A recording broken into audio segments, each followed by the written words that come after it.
de artista y tenía una simpatía, arrollador, fue predicador, ¿saben? Y uno de los buenos, un gran pastor, fue un predicador, un pastor, un hombre de Dios. Y un día su iglesia atravesó una crisis. Él no era el pastor principal, era uno de los pastores asistentes, técnicamente, y el hombre falló, su pastor falló. Por alguna razón él no lo pudo superar, por alguna razón se apartó del Señor y se fue de la iglesia. Primero dejó la Biblia, después dejó la iglesia, después dejó la comunión con el Señor y se fue para nunca jamás regresar. Al poco tiempo nos enteramos que volvió a tomar, que volvió a beber y el alcohol hizo estragos. Empezó a adelgazar, empezó a estar triste, cada vez más gris.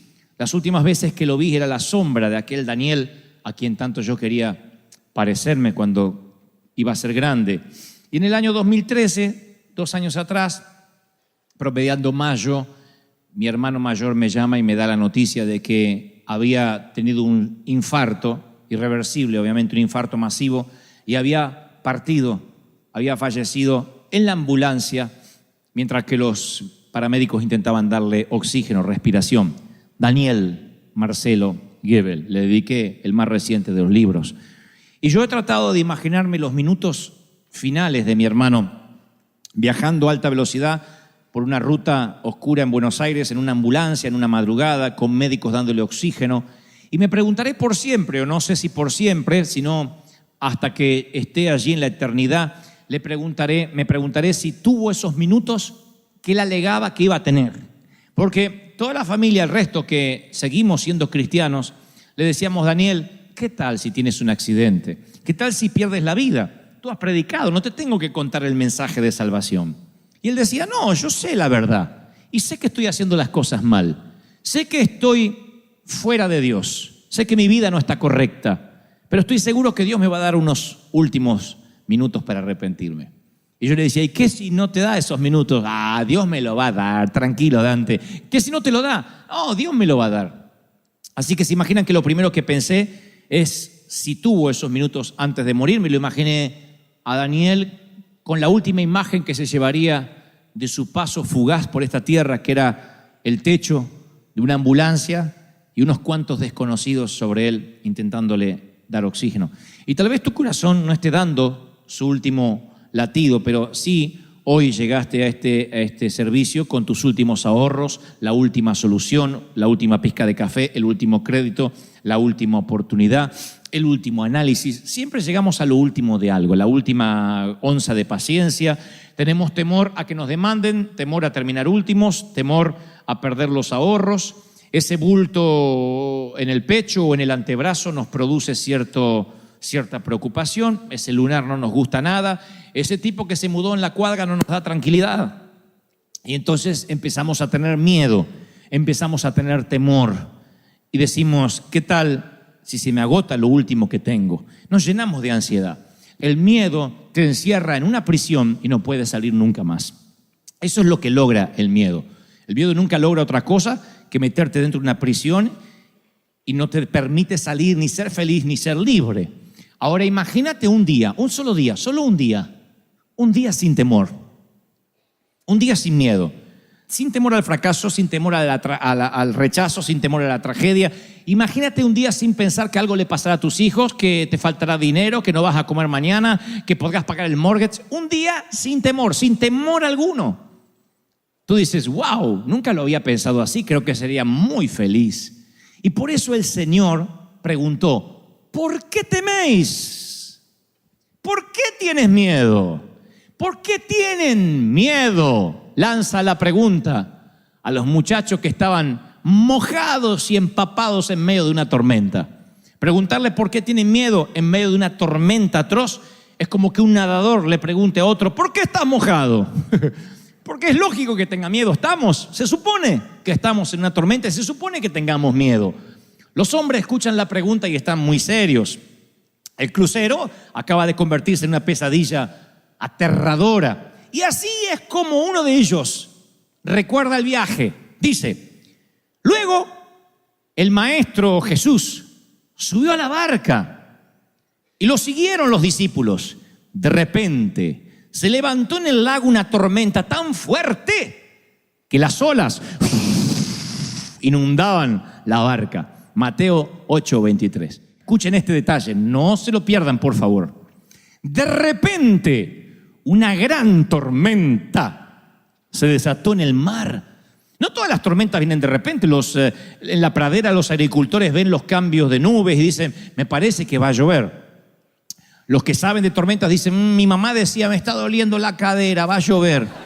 Nunca supe cómo se conectaba la cadera con el clima, pero no fallaba la vieja. Era un barómetro. Ella decía, me duele la cadera, va a llover. Nunca usamos servicio meteorológico. La gente venía a decirle, Nelly, ¿le duele la cadera? Sí, ¿para cuándo? Para mañana. Y se venía la tormenta. Sin embargo, dice el apóstol, no, que esta tormenta saltó como un león desde el césped, de golpe, agazapada. Y Pedro y Juan luchan, son pescadores. Y el oficio les hace hacer que traten de mantener la vela lo más abajo posible. Mateo es recaudador de impuestos. Mateo trabaja en el IRS. Sabe tanto de velas, barcos y tormentas como yo de japonés, mandarín e inglés. Así que Mateo, el único esfuerzo que hace es por no vomitar o vomitar lo menos posible. La Biblia no dice que haya vomitado. Y él hubiese preferido relatar la historia de la siguiente forma, decir, y Jesús subió a la barca y entonces un arco iris apareció y vieron una bandada de palomas en formación de cruz. Esa hubiese sido una historia poética del Señor. Sin embargo, dice, el Señor se sube a la barca y se levanta una tormenta tan fuerte que las olas inundaban la barca con el Señor arriba. Esto me enseña una lección, señores. Subirse a la barca con Cristo puede implicar que tengas que mojarte con Él. Y no aprender o no entender este principio o este concepto básico nos causará muchos dolores de cabeza. Yo provengo de una iglesia donde se nos enseñó que si tu vida empezaba a tener tormentas es porque te habías alejado del Señor. A saber, por ejemplo, entrabas a la iglesia, mi mamá entraba con el dolor de cadera, que lo único que hacía es hacer un bien a la comunidad porque estaba haciendo el servicio meteorológico para el barrio, y ella decía, me duele la cadera. El pastor decía, no está bien con el Señor. Algo debe estar haciendo mal, si no tendría por qué estar enferma. Y los seguidores de Jesús se enferman de malaria, entierran a sus hijos, luchan con adicciones, se enfrentan temores. No es la falta de tormenta lo que los distingue, sino que Jesús está en medio de esas tormentas. No es que no van a tener tormenta, porque cuando nos enteramos que un misionero fue ajusticiado, o que perdió uno de sus hijos, o que un cristiano tuvo un accidente, decimos, ay, ¿cómo Dios? Pero eso es lo que no entiendo de Dios, si servía al Señor. La Biblia no dice que estaremos exentos de tormentas, pero sí promete que nada nos puede pasar si Él está en la tormenta. Y ustedes dicen, pero ¿cómo no me puede pasar nada malo si les pasa cosas malas? Pero el Señor vuelve a decir, quiero que entiendas lo siguiente, a lo mejor la tormenta es espantosa, a lo mejor la nube se pone tan negra que dices voy a morir, pero nada va a salirse de mis manos ni de mis planes porque yo estoy al control y yo soy el que invito. ¿Lo creen, sí o no? Ahora, dice Marcos agrega unos detalles muy curiosos. Dice, Jesús estaba en la popa, durmiendo sobre un cabezal. El cabezal no es un almohadón mullido, no es un cojincito. Es una bolsa de cuero llena de harina que se usa para estabilizar la barca, que lo suelen utilizar todavía los pescadores del Mediterráneo. Así que estaba con la cabeza durmiendo allí, y esa siesta preocupa a sus discípulos. Y le dicen, esto es lo que le dicen, Maestro, ¿no ves que perecemos? En otra versión dice, ¿no tienes cuidado de que nos morimos? Versión Dante habla hoy, ¿te importa un cuerno que nos vamos a ahogar? ¿No te importa? A mí me suena como esa reprimenda de algunas mujeres que dicen, ¿ves? Nunca cambias. Como si ellos tuviesen un background para decir eso. ¿Ves? El mismo sucio. ¿Ves? El mismo muerto de hambre. Es como que no te importa, como diciendo ya es la tercera, cuarta vez que te enganchamos que no te importa. no tienes cuidado. Eso es lo que hace el temor. El temor lo que hace es sacar nuestros colmillos, porque el temor corroe nuestra confianza en la bondad de Dios, lo erosiona. Nos va drenando nuestra confianza en la bondad de Dios. Nos llenamos de miedo y perdemos el control. Y perder el control es lo que más miedo nos da cuando no tenemos el control de las cosas. Mamá, además de ser madre, esposa, hija y abuela, era controladora de la vida de todo el mundo. Ella podía controlar todo. Todo lo que había en su universo, que era el techo de la casa donde yo vivía, estaba bajo su control. Lo que se iba a comer, el calzón no se cambiaba si mamá no lo disponía. Ahí no se bañaba cuando alguien quería bañarse, si mamá no daba la orden. Y papá entendió eso desde que se casó con mamá. Por eso papá acuñó la frase, no sé, pregúntale a tu madre. Esa era la frase. Papá se declaró incompetente en la causa desde que se casó con la vieja. Dijo, la vieja decide, yo apruebo o desapruebo. Igual no importaba lo que dijera el viejo, porque la vieja era la última palabra. Había hablado Fidel Castro en Cuba cuando mamá hablaba. Esa era mamá. Una persona así puede manejar un automóvil, un submarino nuclear y pilotear un avión, un cazabombardero, pero nunca tenerla de copiloto porque te enferma, aunque seas un monje tibetano. Te enferma. Mamá mantenía una charla conmigo, con mi hermano, y le decía, cuidado viejo, dobla viejo, poné la luz de giro. El clic, la baliza, por favor. Cuidado, stop, frena, está frenando el de allá. Date vuelta, dobla. Para acá no. Mi papá nunca necesitó un GPS. Mamá le decía, dobla derecha, a la izquierda, 3 cuadras, me duele la cadera, va a llover. Todo. Mamá era una controladora, una enferma del control. Entonces papá ya se había acostumbrado, que ella manejaba y hacía todo, y doblaba cadera, ella hablaba, todo, quería controlar todo. Un día le manoteó el volante al viejo. La única vez que vi a mi papá enojado. Le agarró el volante y dijo, acá, no me toques el volante. Ni a mí me defendió así mi papá en la vida cuando le tocaron el volante. Hasta ahí llegó la vieja, porque la mamá sabía que mucho no podía tampoco estirar el elástico. Hasta ahí llegó, dijo, epa, nunca más le tocó el volante, pero igual, por telepatía se lo manejaba así. Y él doblaba. Mamá nunca hubiese podido subir un avión. Porque en el avión, aunque es el medio de transporte más seguro, no tenemos control de nada. Nos quedamos allí, nos ajustamos el cinturón, no hay control de nada. Vas así, y uno no puede ver el piloto. Mamá lo que hubiese hecho. Mi mamá, miren, yo creo que ni Al Qaeda hubiese logrado lo que logró si mamá estaba en ese avión. Mamá hubiese tenido el control de todo. Cuando perdemos el control nos llenamos de temor. Perdemos el control de la salud. Perdemos el control de las finanzas. Mientras tengamos un poquito de control, la fe no es tal.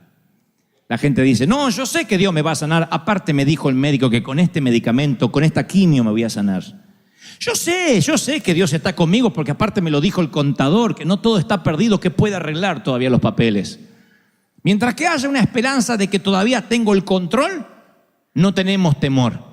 Pero llega un momento en que llega la carta del banco y te dice que estás fuera, que eres historia, 5 días para desalojar. O el diagnóstico, no podemos hacer nada. Vaya a casa y pase los últimos días con su familia.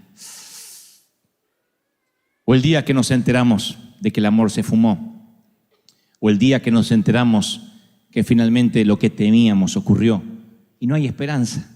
Y cuando se acaba nuestra esperanza de control, es allí cuando decimos como las hermanas de Lázaro, yo lo único que quería es que lo hicieras, que sanaras a mi hermano, pero no estuviste aquí. ¿No ves que mi hermano se murió? ¿No ves que perecemos? Y la fe de resurrección es la que abandonamos. Pensamos que el Señor, hasta Dios tiene un límite. Hasta Dios puede hacer milagros, pero bueno, no tan al límite. Y yo recuerdo de mi mamá todas las frases que ella tenía, una detrás de la otra, muchos clichés, muchas frases. Y Jesús le declaró la guerra al temor, al punto tal que él mencionó 125 oraciones en modo imperativo, de las cuales 80 tienen que ver con no temas, no tengas temor, no te inquietes. Y en toda la Biblia, desde Génesis hasta Apocalipsis, la palabra no temas figura, adivinen, 365 veces. Podría figurar 364 veces y estaría bien. O, ¿qué tal 366? Pero solamente aparece no temas y es la única frase que se repite 365 veces. Eso tiene que tener una explicación. Y la primera que se me ocurre es la que se te está ocurriendo a ti también. Hay un no temas para cada día del año, desde el 1 de enero hasta el 31 de diciembre. No temas, no temas, no temas. Alguien necesita oírlo. No tengas miedo. No teman. Ustedes valen más que muchos pajaritos, le dice el Señor a un grupo de gente. No teman por lo que habréis de vestir o de comer. Menciona en otro mensaje. Y como si no tuviera otro tema, más adelante dice, no temas, cree solamente. Tened ánimo, soy yo, no temáis. Menciona caminando mientras que se parece un fantasma sobre el agua. No temáis a los que matan el cuerpo. Preocupaos si pudieran quitarte el alma, pero no temas por el cuerpo. Le dice a su grupo íntimo, no temas, manada pequeña, a un anillo más grande, ya es un círculo un poquito más grande, porque vuestro Padre os ha placido daros el reino. No se turbe vuestro corazón, ni tenga miedo, le dice un padre desesperado. Luego hay una gran multitud y dice, y oiréis de guerra y de rumores de guerra, mas ustedes no teman, no tengan miedo. Va a ser un milagro. Jesús se le acerca, lo toca y le dije, levantaos. Y los leprosos que nadie los tocaba, dice, ¡hey! No teman. Cuando el Señor ascendió a los cielos, si pudieras haber hablado con cualquiera de los discípulos, le preguntarías, ¿qué frase repetía una y otra vez? No será levántate, ni serás poderoso, ni los ungiré. Es, no tengas miedo. ¿Por qué tienen miedo? Hombres de poca fe. Yo estoy en la barca, estoy en tu vida. ¿Me veas o no me veas? Y si cuando a la altura de los ojos me tratas de buscar y no estoy, búscame entre los cabezales, quizás esté echando una siesta. Si no estoy en estribor, estaré en la proa, a babor, en algún lado en el barco, pero no me bajo del barco si tú estás arriba. Y más, si yo te invité a navegar, yo no me bajo del barco. No tengas temor.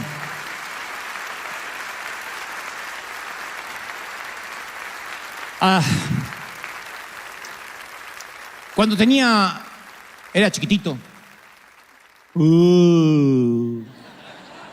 6 años de edad, insistí por mirar una serie de televisión en la República Argentina que era conducida por un actor y además guionista llamado Narciso Ibáñez Menta. Pueden buscarlo, googlearlo, Narciso Ibáñez Menta. No era tanto las teleseries que producía en Argentina, sino la forma de presentar. Él aparecía con una vela en la mano, con una capa negra, tenía una barba en punta, flaco, esquelético, y decía, voy a presentarles una historia que le pondrá los pelos de punta.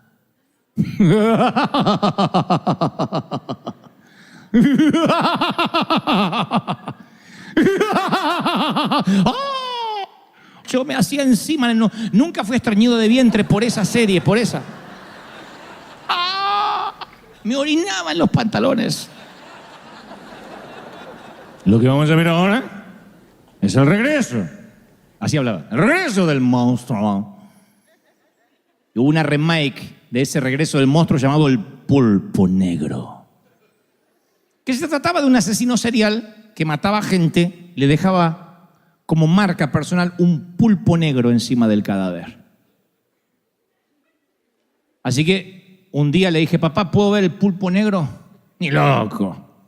Por favor, déjame ver el pulpo negro. Bueno, mírelo y ya está. Papá, eras muy fácil para convencer. Después de decir 2 o 3 veces, pregúntele a su madre, mamá estaba durmiendo, me dejó ver el pulpo negro. Desde ese día se me abrió un portal a un mundo desconocido. ¡Ay, qué pánico, qué miedo! Terminó el pulpo negro y toda mi casa estaba llena de pulpos negros. Pero eso no fue lo peor, sino la siguiente noche y la siguiente y las subsiguientes y las que vendrían. porque yo en aquel entonces tomaba leche de noche, un vasito de leche. Y a veces me olvidaba de tomar la leche y tenía que ir hasta la sala, hasta la cocina, abrir la nevera para la leche. Pero yo estaba seguro que el pulpo negro habitaba entre la habitación y la nevera. Así que pasaba por la habitación de papá y decía, pa, quiero leche. Agarre de la nevera. No, está el pulpo negro. Mi papá se armaba de valor sobrehumano. Ese hombre me escoltaba a través del valle de sombra y de muerte. Y en pijama, ¿eh? Porque uno dice, si tengo que enfrentar a un delincuente me arreglo un poco. Él no, en pijama. En pijama iba así y sin miedo al pulpo negro. Abría la nevera, me servía el vasito de leche, esperaba que lo tomara y decía, a la habitación. Primero que me sorprendía de papá, ¿cómo podía dormir cuando había un pulpo en la casa? ¿No ves que morimos? ¿No te importa que nos hundimos? Oh, entendía a los discípulos. Dormía como un condenado mientras que el pulpo merodeaba a los niños de ese vecindario. Y lo segundo, cuando él se levantaba y me daba el vaso de leche, casi sin encender la luz de la nevera era el único testigo de lo que ocurría. Yo miraba a mi papá y decía, ¿de qué está hecho este hombre? ¡Qué valor sobrehumano! ¿Quién es este hombre que aún el pulpo negro le obedece? Y tomaba mi leche. Los discípulos le dijeron, Señor, ¿no ves que morimos? Y él se levanta, aquíétate, mar, y detiene los vientos. Y los discípulos dicen, ¿quién es este hombre que aún el viento y el mar le obedecen?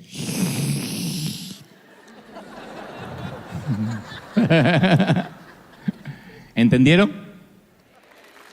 El Señor ve tu tormenta, tu crisis, como mi papá, el pulpo negro. No tienes que tener temor. Él se levantó, reprendió los vientos y al mar y le dijo, aquíétense. Y ellos dijeron, wow, ¿de qué está hecho este hombre? Mis queridos, ese Dios que transformó una tormenta en una cálida tarde primaveral, estoy seguro que le dio una oportunidad a el Daniel, a nuestro Daniel, a mi hermano. Yo estoy seguro que él lo último que vio fue el techo de la ambulancia. Pero lo próximo que vio inmediatamente fue el brazo del Señor rescatándolo. ¿Por qué lo sé? Porque no importa cuánto dure una tormenta, si el Señor está allí. Y mi propio hermano decía, yo sé en lo que he creído. Sé que estoy haciendo las cosas mal, pero sé la verdad. Mi otro hermano mayor, Sergio, me llama hace unos meses atrás y me dice, Dante, yo no soy místico, no soy de tener sueños, pero soñé a Daniel, o lo vi, lo visioné. Dijo, entró por la puerta de casa y no estaba flaco como cuando murió. Estaba como cuando tenía 20 y tantos años, con esos dientes blancos todavía. Y estaba vestido de blanco al tono, con un sombrero de capitán, como quien se va a navegar en un plácido velero en el mar Caribe. Entró y me dijo, Sergio, dile a todos que llegué y los espero. Y luego se dio vuelta, dice, y vi su espalda grandota, porque yo siempre lo veía flaquito a lo último, y él estaba con su espalda así, derechito, como un capitán, derechito así, se fue. Daniel, tal como yo lo admiraba, como ese gigante que era cuando yo era chiquito. Y cuando me lo contó mi hermano, me conmoví hasta lo más profundo de mi ser, porque le pregunté a Sergio, ¿y se estaba riendo? Oh, sí, Daniel siempre se ríe. No en los últimos años. No, pero sí estaba riendo con ese humor de siempre. Me dijo, estoy bien, los estoy esperando.